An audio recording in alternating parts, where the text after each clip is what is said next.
Greetings, welcome to our show, Ghosts R N.E.A.R, where we discuss various aspects of the paranormal and paranormal research and investigation. I am your host, Keith Johnson, and with me is my co-host, Sandra Johnson. And hello everyone out there in Ghosts R N.E.A.R land. I'm here at our auxiliary Warwick studio. And tonight for our guest, we have Patty Wilson of the Ghost Research Foundation in Pennsylvania. And she is the author of so many books. I'm going to try to run down a list, and I'm hoping that she will add whatever it is that I have forgotten. These books she either wrote or co-authored, and we'll begin with Haunted Pennsylvania, the Pennsylvania Ghost Guide, Volumes 1 and 2, Booze and Brews, Haunted Taverns, Inns, and Hotels of Pennsylvania, Where Dead Men Walk, the Big Book of Pennsylvania Ghost Stories, Pennsylvania Frontier Series, Book 1, Onward into a Dangerous Land, Haunted West Virginia, Haunted North Carolina, Totally Bizarre Pennsylvania, Pennsylvania UFO Stories, which I haven't read that one, and I'm very interested to hear about that, although I know Patty would like to talk about her newest book tonight. She's also appeared on 2 episodes of Mysterious Journeys on the Travel Channel, and she was very instrumental in the first 2 episodes of Sci-Fi's Ghost Hunters. Did I forget anything, Patty? A couple of the books, we did a monster book for Pennsylvania, and that one was out actually before the UFO book, and I will talk to you about anything you like, Sandra. Okay, that sounds good. Well, at this point, I think I'm going to turn you over to the rest of the Ghosts R N.E.A.R team roundtable. And so let's go there. Hello, well, here we all are, and we're delighted to have Patty Wilson as our guest this evening. And Patty, we just have so many questions, and we want to pick your brain, and we want you to tell us your stories and all about your new book that's just come out. So enlighten us, Patty. Well, you want to hear about the book first? Well, whatever you'd like to talk about. The floor is open, and the floor is yours. Oh, well, I'll quickly get the book out of the way, and then we'll tell war stories. All right, great. The book is Haunted Western Pennsylvania. It's not out yet. It will be out in a few weeks through Stackpole Books, and it is a collection of historic and modern-day ghost stories from Western Pennsylvania, which starts in about Bedford County, the county I live in, and moves all the way through to Pittsburgh. And it's a really interesting collection. Some of the stories date back to the early and mid-1700s, and then we have stories that happened as recently as a few weeks ago. Oh, really? So it's really up to date? Very up to date. Some of the places that are in the book are, local areas, haunts, if you will. The Bedford Tavern, which was on My Ghost Story. It was the opening episode for Halloween 2012, and it's literally 3 miles from my house, and they're very active right now and having we've gone there and ghost hunted over the course of the last few months. So, yeah, some of the stories are very, very up to date. Well, Pennsylvania is a very, very active place for the paranormal, and obviously the great historic significance of Pennsylvania, what took place there during the Civil War, and of course the Battle of Gettysburg, and you've had many experiences with that yourself. I know that, Patty, and you're not just a writer, you're also an investigator, and you actually lived this stuff. So, tell me, what was the most exciting thing writing your book this time? I had an experience. It was a Sunday afternoon. It was very quiet in the building. I was up on the 2nd floor in the bar area. I went to the restroom, and I heard a lady humming. Did not think anything paranormal about it. I wasn't ghost hunting at the time or anything. Just was really surprised by how pretty this woman's voice was. And there's 2 stalls in the bathroom. She was in the back stall. And I finished up and reached down to grab my pocketbook, and it was at that point I realized there were no feet in the 2nd stall. And I got kind of excited, ran out and went to knock on the door. And when I did, The door swung open, and the music, the sound of the woman humming, stopped. I burst out into the hallway and looked at this poor startled waitress and said, "Is there somebody out here in the hallway humming?" And she's like, "Of course not." And there was no explanation for it. And I think that was probably one of my more interesting experiences while working on the book, because it was a personal one, and one that was unsolicited. Well, that is truly fascinating. Patty, do you have, I know you have a connection with many of the historic places in Pennsylvania, and do you think these entities know you by now? I'm sure some of them do. That, you know, they want their stories told, and maybe they're contacting you because of that, or you just happen to be in the right place at the right time. I think it's a little bit of both. I mean, there are places that I go that I've been to so often, the spirits will actually use my name. One that's maybe, it's historic, but which is Gettysburg. There's a place there, you know, I'm friends with Mark Nesbitt and Carol, his wife, and their business, the Ghosts of Gettysburg Candlelight Walking Tours, is in a great big old house on Baltimore Street, and the second floor of it is an apartment that is used by their guests, which I use quite frequently. There is a spirit there by the name of Mrs. Kitzmiller, and she is a lovely old lady who lived in the house for about 30 years and just never left. It's her home as far as she's concerned. She shares it with Mark. And I've been there so often that she actually uses my name in EVP sessions. And there's this wonderful story about something that happened about 4 years ago, where I was in the house staying with Scott, my partner, and Scott was getting a shower, getting ready for the day, and I was sitting in the living room crying about something that was going on in my life at the time. And of course, when he came out, I wiped my tears real quick. I didn't want anybody to know I was sitting there crying, and got ready to go. The recorder in Scott's bag kept falling out onto the floor. It must have fallen out 4 times. And Keith, you know Scott, so you know how meticulous he is about keeping everything in order. So it was very odd that this thing kept popping out of his bag. Finally, he said, "I think somebody wants to talk to you." So I turned it on, and I simply said, "Mrs. Kitzmiller, if there's something you need me to know, let me know, and I'll be happy to do it for you." At that point, I handed in the recorder after a few seconds, and he played it back, and you heard me say, you know, my thing about Mrs. Kitzmiller, "I'd be happy to do what you want me to. What is it you want me to know?" Then you very clearly hear her say, "Patty, don't cry." Wow, that is wonderful. How does it feel personally to be recognized so much? I mean, you must be so used to it by now. You're just part of the family there, so to speak. And that, yeah, I mean, it is like that. It's part of the family. Mrs. Kitzmiller's just family at this point in our life. And I lived in a house for 10 years that was haunted. So you really do get to the place where you consider them family. You think about them over the holidays. For example, one time I was there at Christmas, and Mrs. Kitzmiller was at the top of the stairs. I could sense her there. I, you know, played an EVP session with her and got, "I wish I could offer you tea." Mm-hmm. Wow. And to me, that was just so intimate. Here she is, a Victorian lady who wishes she could sit down and have tea with me. Now, didn't you have an experience where you came to a house and there was a lady that invited you in or spoke to you, and she wasn't, it turned out she wasn't a living resident of the house? Or am I thinking of somebody that you know? I think you're thinking of a story I tell about my father. My father was the waterworks operator in my hometown of Williamsburg, Pennsylvania, and there was a house on the edge of town, beautiful red brick house, 4 bedrooms. It should have been a house that was always lived in. It was rented by the company that owned the property around it. And the house was constantly, every 3, 4, 5 months, somebody else was moving in. And so my dad was there quite frequently to turn on the water, turn off the water, that kind of stuff, read the meters and get everything settled. And one day he went over to turn on the meters for yet another family, and he knocked on the door. An older lady came and answered, and he said, "I need to go to the basement." She didn't speak, but she pointed toward the kitchen, and he said, "Yeah, I know where it's at. I'll be right back." And he went downstairs and was doing his job. And as he's coming up the stairs, he startled the young woman who lived in the house with her husband and children. And she was very upset. She's like, "What are you doing in the house?" And she's yelling at him because in her point of view, he broke in. And he said, "Ma'am, your mother left me in."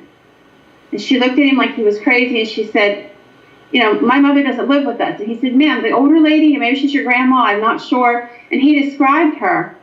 And no such woman lived in the house. They had no idea who he was talking about. And he said, "Well, maybe that's the reason the house is always rented, because there's already somebody living in it." Wow. That is truly amazing, Patty. That is a wonderful story. Every story you have is wonderful. It's spellbinding, and you're a great storyteller too. So that adds to it as well. Tell us about a place that Sandra and I have been to when we were down there, the Baker Mansion. And I don't know if either of you are familiar with the Baker Mansion at all. I am not. Well, Patty will enlighten you about the Baker Mansion. Well, Baker Mansion is a museum. It is also the headquarters for the Blair County Historical Society. It was owned and built by Elias Baker, who was a very well-to-do man in our area in the mid-1800s. He was a very authoritarian gentleman and really did rule his family with an iron hand.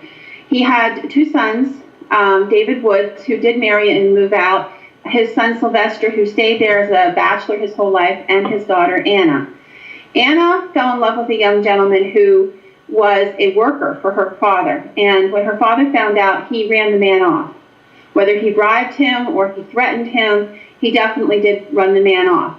And Anna informed her father she couldn't marry the man she loved. She'd never marry, and she died a spinster in the house. She and Sylvester are both said to haunt the house. The stories are fascinating. Sylvester died in what's called the single parlor, and his spirit is supposed to be there.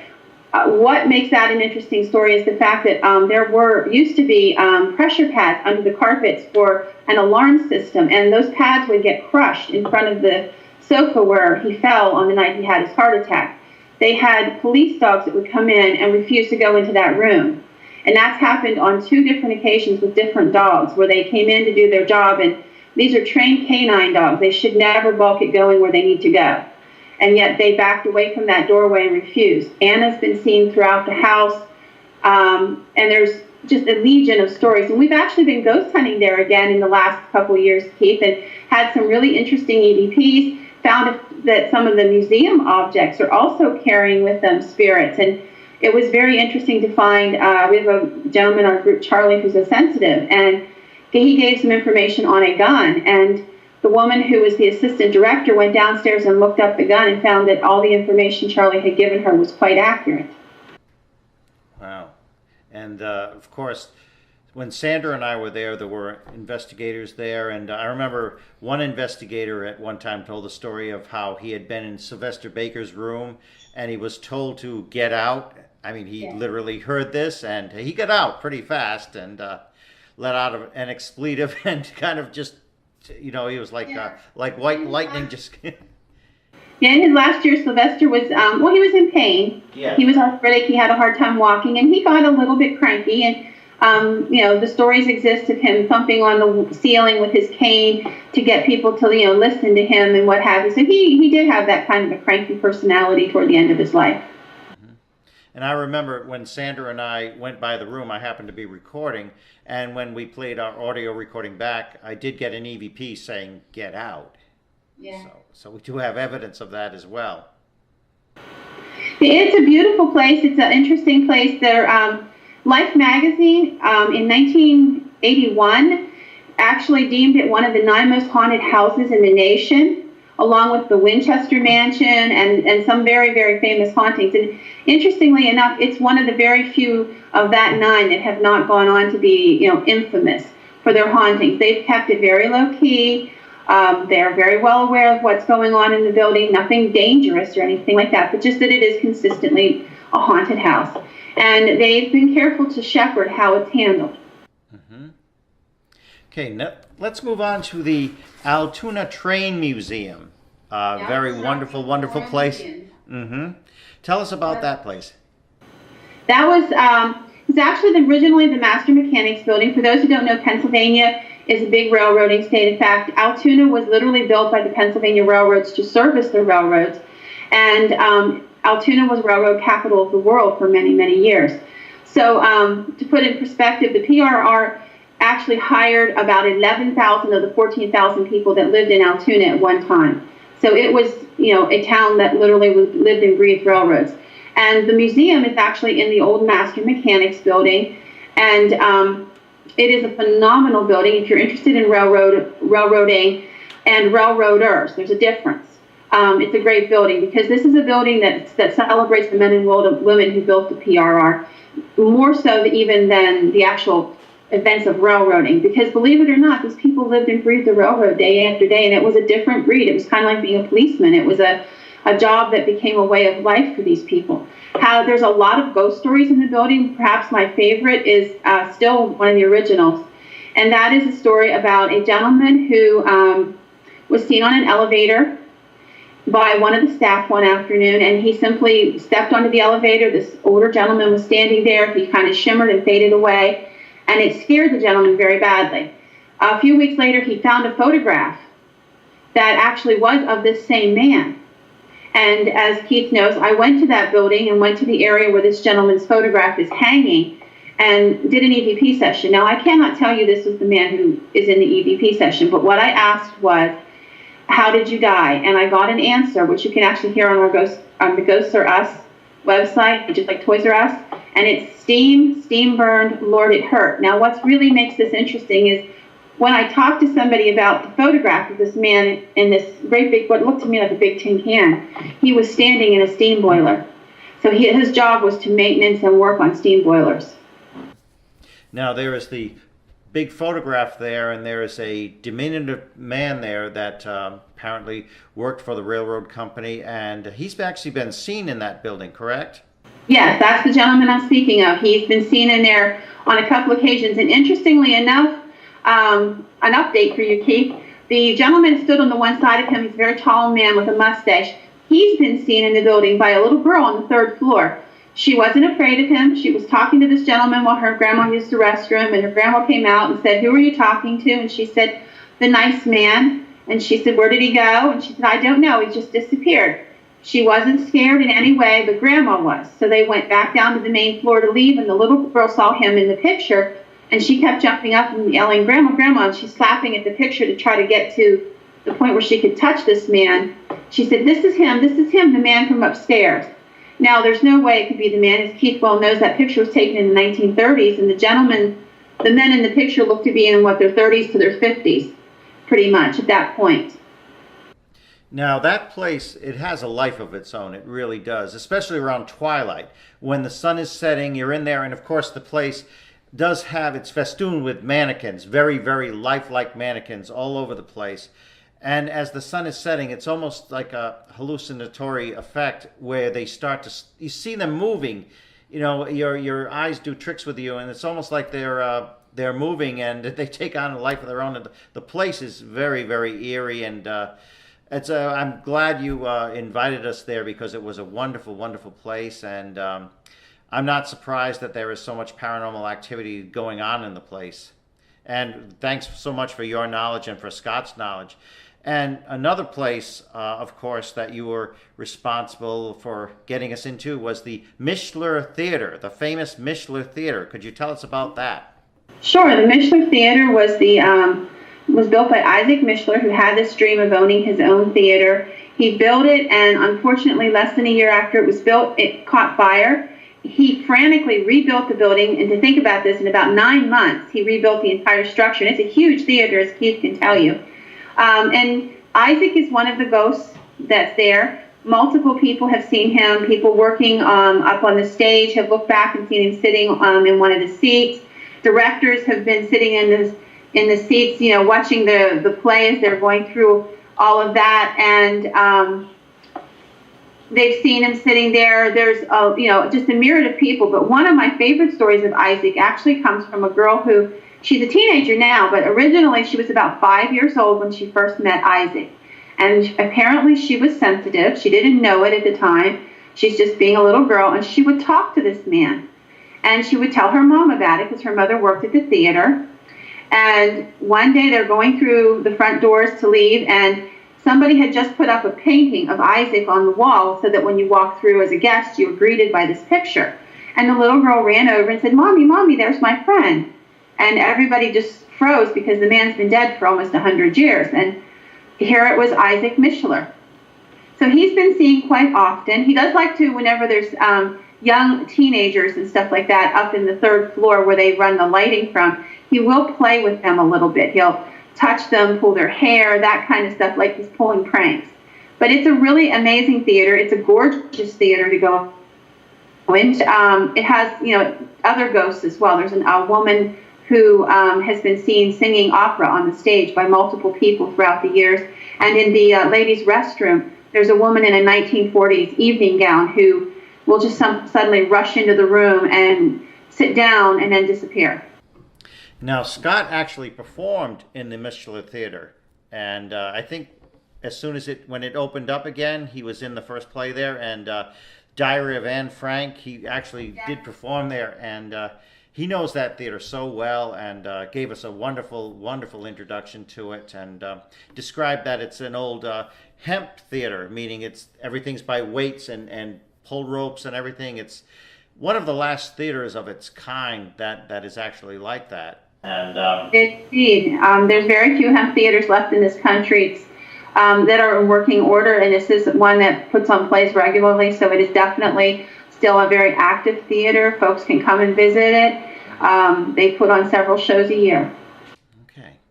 Well, we're going to take a very brief break right now, and when we come back, I'd like to talk some more about Haunted Gettysburg.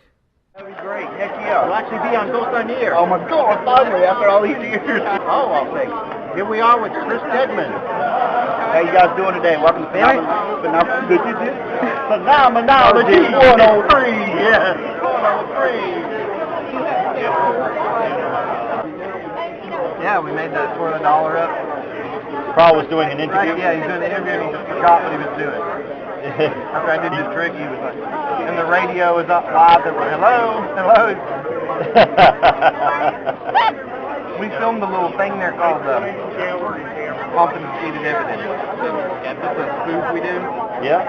And Pearl played along. He was a professional. He'd come in about the evidence. Well, he's an expert, you know. He'll even tell you that. I could just picture that with the dollar, though, putting it in front of his face, and suddenly totally captivated in what he's saying. That's it, yes. What do you think is the worst case scenario you would walk into in a positive haunting, something that's real? What do you guys think? Demons, elemental. What do you guys got to do? Yeah. We are back. Now, Dave, you had a question? I do have a question. Patty, I was wondering, we have many viewers from all over the country, and I love the stories you're telling about all these different locations in Pennsylvania. Could you tell us exactly where some of these locations are? So if our viewers want to take a trip down to Pennsylvania or take a trip up to Pennsylvania, where they could find some of these locations and maybe they could visit. Sure. The Mishler Theater and the Railroaders Museum and Baker Mansion are all in Altoona. The other places I spoke about, the Bedford Tavern and what have you, are in Bedford, Pennsylvania, which is the next county over. And Bedford has a huge history of hauntings. If you're stopping in Bedford, check us out at Ghosts R Us and let us know. We actually do some walking tours, but we also can recommend other sites that are haunted. Literally, the town has so many ghost stories, I have to decide which ones not to tell. Great. Thank you very much, Patty. I know you were getting ready to talk about Gettysburg, so yes. I guess we're ready to go ahead and hear. We're all somewhat basically familiar with the story of Gettysburg, but some people are very new to the haunted aspects of it, and I know you're familiar with it too, Dan. You know about Gettysburg, and the so much evidence has come there. Amazing, many things have been experienced by visitors there. There's the stories of visitors to Gettysburg who think they're talking or experiencing a reenactment, and it turns out it's not at all. It's some phantom image that they're seeing, and some people even communicate with these specters. You've heard about that, Dan? No. No? Well, you're about to be enlightened, because these things do happen. They do happen, correct, Patty? There's a long history of that, and what makes it interesting is these are mostly folks at the beginning, in particular, of the phenomena that were coming for the history, not the hauntings. Nowadays, there's a whole subconscious culture of people who go for the hauntings, but particularly in the beginning, there was a lot of people coming here to experience the battlefield, experience the history, and inadvertently bumping into a ghost, literally. One of my favorite stories to tell about Gettysburg very quickly is the story about a gentleman named Timmy Wells. A young woman years and years ago came into Mark's business. We were doing a book signing, and the lady looked like she was about to bawl. And she would get in line, and then she'd get out of line. She was very nervous. She was wringing her hands. And this was 4th of July weekend, the anniversary of the battle. And finally, everybody from the tour group left, and she finally came up and spoke to us, and she said she had a story to tell. She had been out at Devil's Den, and her husband was up on the rocks there, and she was bored and hot and tired and decided to go to the car and turn the air conditioner on. As she walked toward the car, a young Confederate soldier came out of the woods, and she nodded and said hello. And he stopped, and he, in his very southern accent, told her his name was Timmy Wells and that he was from a specific unit. And he gave all this information, and he said, I want to tell you, I want to go home. I want to see my mama. Can you tell him I want to see my mama? And she was just thinking, wow, this guy's good. A lot of reenactors pick a real person and become that person when they're on the battlefield. And she was not thinking ghosts at all. In the distance, another gentleman appeared, older, dark hair, dirty, whiskery, and what have you. And he yelled, Timmy, it's time to go. And Timmy picked up a little flower off of one of the wreaths that was there and handed it to her and said, you've been a peach of a belle, ma'am, and started walking toward the older gentleman and faded away in full view of her and about 15 people standing up on the rocks watching the interchange. She literally went back to town with her husband, and they drove around and they saw a business that had the word ghost in it, and it happened to be Mark's business. And she came in to tell somebody her story. Subsequently, I did a lot of research on that particular young man, and there was a Timmy Wells from that particular unit. It's actually a story told in one of the books, in one of the very early books. And what made this interesting is this was back before doing the ghost hunting in Gettysburg was the in thing to do. So she wasn't a ghost hunter. She wasn't interested in ghost hunting. She was shocked. And it was a really life-changing experience for this young woman. You could certainly see that in her face and how she shook and how she cried. And she was really shocked by what happened. Wow. Those stories never cease to fascinate me, Patty. I think as a group, we've all got to go down to Gettysburg and team up with Patty and Scott. Absolutely. I'm ready. And I think this discussion is just getting started, and it's about time to leave. But I want to thank you, Patty. And also, when we first began the TV series, Ghost Hunters, you were so instrumental in setting things up, the locations. You were basically our tour guide there and the case manager for everything. And we just owe you a debt of gratitude for helping getting so much started. You're really an unsung hero, Patty, in this field. And you and Scott both, and wonderful people. We hope to have you on again very, very soon, both of you together. I will look forward to that. And seriously, if you want to pick a time and come to Gettysburg, Scott and I would be happy to host you and share the town with you. And some of the places you can't get to as a tourist that we're allowed to get into, and take everybody and have a wonderful time. What do you think, guys? Gettysburg? I'm ready. Sure. Gettysburg or bust, huh? Yeah. Excellent. Absolutely. Okay. Well, again, thank you so much, Patty. You're a dear as always. And thanks, Scott, for us. And tell him we said hello and hope to have him on next time. And I will. You take care of yourself and keep churning out those books. We look forward to reading every single one. Thank you, Keith, and good night to you guys all there. Good night, Patty. Good night. Night.